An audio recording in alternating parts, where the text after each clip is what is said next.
Hey, welcome to episode 3 of my Photon Smasher adventure.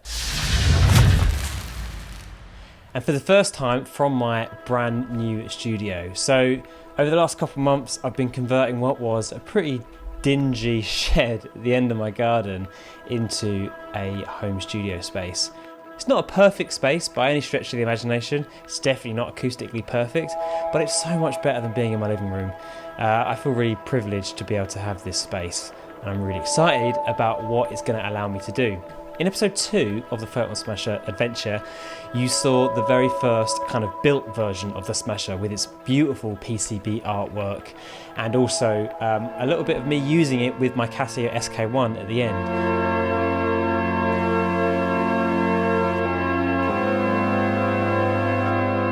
Well, in this month's episode, we're actually going to be seeing a lot more of it in action.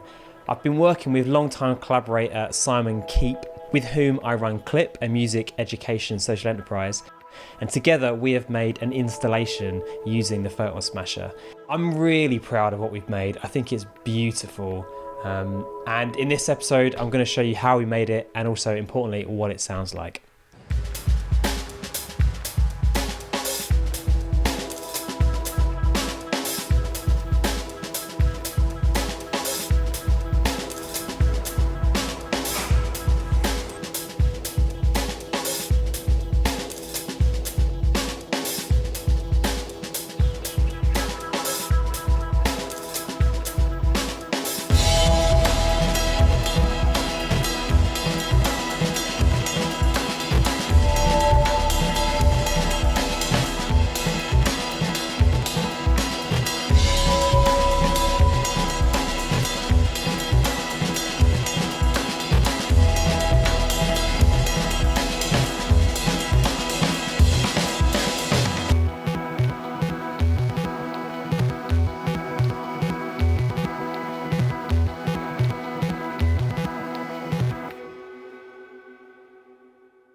We titled this installation Stars Are Our First True Friends, and we've taken that from a piece by Erling Kagg, Silence in the Age of Noise, and I just want to read you this little segment here.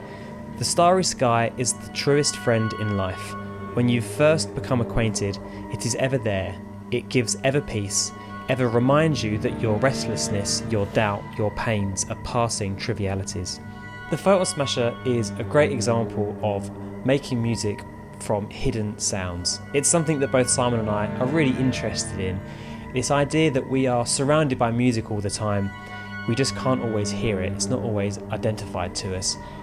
And the Photon Smasher allows us to turn light into sound and create music from an otherwise hidden sound source.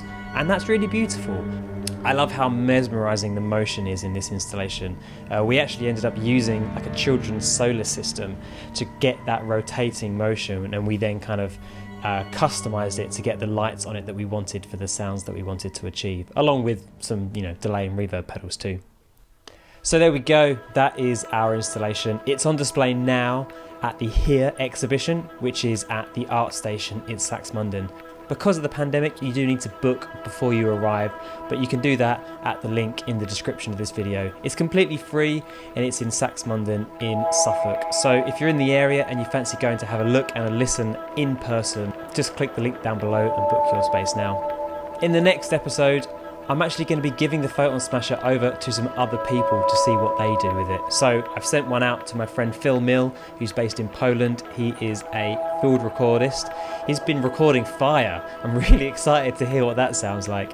I've also given a pair to Lulu York, who is an experimental musician who does a lot of performance with modular synthesizers and even a laser. So we're going to see what happens when you shine a laser at the Photon Smasher. So if that sounds cool, make sure you hit subscribe and watch next month's video. Thanks very much, and I'll see you in the next one. Cheers. Bye-bye.